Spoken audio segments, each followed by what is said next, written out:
18.4, what are the major indoor air pollutant problems? 18.5, what are the health effects of air pollution? Okay, so sources of indoor air pollution. I got a lot of people in here and I can't give a straight answer. Okay, so building materials. Everything that we used to build is been processed in some way, shape, or form. The wood that's on your roof has been glued together. That glue is a petroleum-based product, which means it off-gases. The carpet that we put down is a petroleum-based product, which means it off-gases into the air around inside your home. Everything in your home is toxic to some degree. So that makes you feel real good, doesn't it? Cigarette smoke. Believe it or not, people still smoke inside their home, even though they have children. That secondhand smoke is bad. It builds up inside your home, causes lung cancer. It's no good. It's no good. Don't do it. And we just learned from the last slide, cigarette smoke, our last presentation, has benzene in it, which can be linked to blood cancer and leukemia. That's no good. Pesticides, they come into our home. Thank you, ma'am. They come into our home via the food we buy and we bring in. Volatile organic compounds from paints, furniture, rugs, insulation. All these things are petroleum-based products, which means they all off-gas these hydrocarbons into the atmosphere, which are toxic to you. You breathe them in. Over long term, they can cause lung cancer. They can exacerbate emphysema, asthma. Terrible. So these are, it's hard to see. Let me kill the lights real quick. Healthy lungs on the left, cigarette smoker on the right. This guy was trying to set Guinness World Records, smoking the most number of cigarettes at one time. Yeah, it's my hero. Just kidding. So that's fun. That's fun stuff. Fun stuff. What else do we have? Okay, 11 common pollutants that are 2 to 5 times higher indoors and outdoors. It's found on page 484. Let me just briefly read a few of them to you. 484. What do we got? Okay, NOx, chloroform, which can cause lung cancer. We have chlorine in our water because it's treated. When you take really, really hot showers, that extra heat turns the chlorine there into chloroform, which gases into the shower with you in the shower chamber. You breathe it in, no bueno. Formaldehyde, I think that's another one coming up in another slide, but I'll talk about it now. Formaldehyde is a preservative. It's also a fire retardant, which is why it's inside of your home. So it keeps things from burning as quickly. All right. Now, formaldehyde is also a preservative, and we used to soak a lot of things in there to keep them from rotting away. So 100 years ago, if you were going to preserve a body, you had to use X amount of formaldehyde to preserve their tissues. Today, because everything we have contains formaldehyde, the insulation in your homes, your mattress probably contains it to keep it from catching on fire so quickly. Your clothes have been dipped in it, etc., etc. We are so surrounded by it that it takes half the quantity of formaldehyde to preserve our tissues today when we die as it did 100 years ago. So that's crazy. We're all partially formaldehyde. So we've got radon, which we'll get to later, benzene, carbon monoxide, heavy particulates in the air, asbestos from old building products. No good. That new car smell when you first get that car, God, we all love that smell. Why do we love it? Because it just represents newness, because it's new. It's a mental thing, right?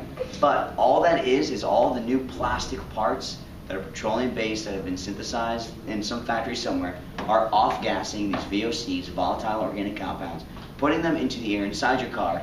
So when you open up that car and you go, there's the most polluted your car is ever going to be, but yet we love it.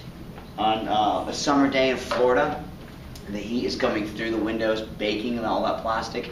So what you're supposed to do is open up your car door, let that heat just exhaust out of your car, open up 2 of them, get a cross breeze going, empty out that air that's in there because it is super duper polluted. 18 times more polluted than the outside air. So ventilate it, then get in your car. But nobody has time to do that. So at least if you get in your car, roll the windows down and drive away so it vents it out. 17% of commercial buildings have serious indoor air problems for a slew of different things. Could be so many different things, so they just term it a generic term, sick building syndrome. And one of the big problems with it is that we have sealed up our buildings so tight now. Right? There's no cracks and crevices, right? Because we're so concerned about losing energy from our air conditioner to the outside that we've sealed everything up. Now the problem is we get moisture inside the building and it can't escape so it stays stuck in there. You get mold, mildew, all that kind of stuff. That exasperates people's asthma, or emphysema, and it causes problems, and they keep getting, you're chronically sick, and it's because of all this crap they're breathing in. Okay, radon. Believe it or not, uranium is deposited throughout. You guys have taken off? Yep. Have a lovely day. I will make an effort to come on Tuesday. I know you will. Thank you for coming. Bye. Bye. So uranium is spread throughout the soil across the world, right? And it's there. And when it decays, spontaneously decays, uranium-238, not uranium-235, which is used as a fuel source. Uranium-238 decays and becomes radon, the radon gas. Now that gas moves through the ground, and when it hits your foundation in your house, if there's a crack in your foundation, it can seep through that crack and end up inside your house. And if you breathe that in, long term, it could lead to lung cancer. It's the second leading cause of lung cancer behind smoking. Look at areas built on granite, phosphate, and shales. It can't be filtered out because it is a gas, so it has to be vented out. So if you, in our area here in Florida, we don't have a radon problem. We probably get some in very small quantities, but when I lived in Gainesville, Florida, anytime you rent an apartment or a house, there is a form sign that you have to sign saying that yes, you are aware that radon is a problem in that area, and that you will not hold the owner of the building liable if you develop lung cancer one day. So you can have somebody come out and do a radon test, and they'll tell you the quantities of radon you have inside your home. They'll show you how to vent it out, and as long as you are always exchanging your inside air for new outside air, that is going to be okay. What are the most dangerous indoor air pollutants? Of course, cigarette smoke, formaldehyde. We talked about radon 222 gas. So once uranium-238 decays, it becomes radon 222. Asbestos. So this was a building product. This is it right here. This fibrous building product that was great to make. We made everything out of it. Ceiling tiles, floor tiles, wallboard, because it was fire retardant, it was easy to work with, it was plentiful. But when it breaks apart, it becomes these small, ultrafine fibers that we inhale deep into our lungs, causing scar tissue. And that scar tissue eventually can become a lung cancer. So a lot of people have asbestosis, which is that condition, and it's no good. I have a video that I'll show you guys sometime next week in class about asbestos. So a short little video clip, 5 minutes. Other things include bacteria, fungus. Because of this, the moisture that gets stuck inside our home, these things start to grow.